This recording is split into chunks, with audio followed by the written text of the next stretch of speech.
Sizga chiroyli fikrlar bo'lyapti. Eng bilimli guruh sifatida siz mana shu fakultetimizda ulug'lanyapsiz. Demak, eng kitob o'qiydigan guruh ham siz bo'lsangiz kerak.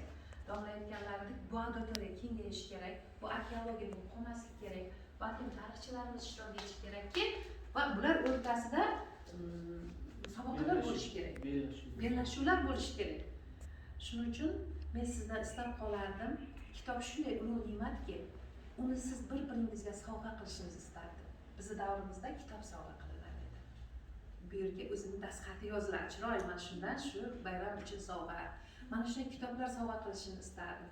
Domla aytganlaridek, ota-onalar farzandiga kitob sovg'a qilishini istardim. Ana shundagina, demak, biz bolalarimizni, kelajak avlodimizni kitob o'qishga yanada o'rgatamiz. Hammalaringning o'qishlaringga muvaffaqiyatlar tilayman. Ilohim sog' omon bo'linglar. Men hozir o'tirganim sababi, qani kim 100 ta kitob o'qibdi, kim 200 ta kitob o'qibdi, biz hozir shuni aniqlaymizda. Aniqlanadi, demak, bu aloda, to'g'rimi? Bosqichlari bor-da. Ha, bosqichma-bosqich bo'lsa kerak. Ha, bu ochilishma ochilishi. Taqdirlash bo'la qolib, nasib bo'lsa, mayda oxirlarida. Albatta, sizlarga muvaffaqiyat tilayman. Mana shunaqangi sifralarni kutib qolamiz-da. Sizlarga omonlik, sog'lik tilayman.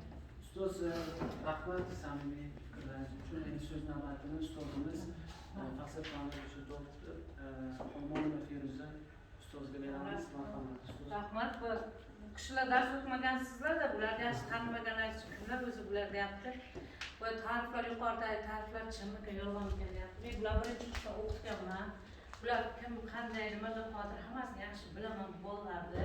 Mana hozir 3-kursda ham bularga dars o'tyapman. Haqiqatan ham yaxshi bolalar. Bular ancha kishi edi, bular juda ko'pchilik edi.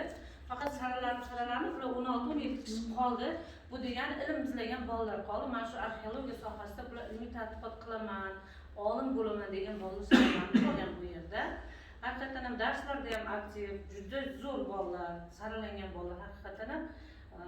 Men bitta narsa mana shu did bilan bezatganimni birinchi kirib berganda xursand bo'ldim. Shunga hafsalar qilib, shunga pul sarflab, olib shunday chiroyli qilgani bu yaxshi narsa-da. Endi ustoz rahbarligida bo'lgandir, o'zlarining tashabbusida muhim omad tilayman. Men sizlarga ishonaman. Hammasi yaxshi bolalar.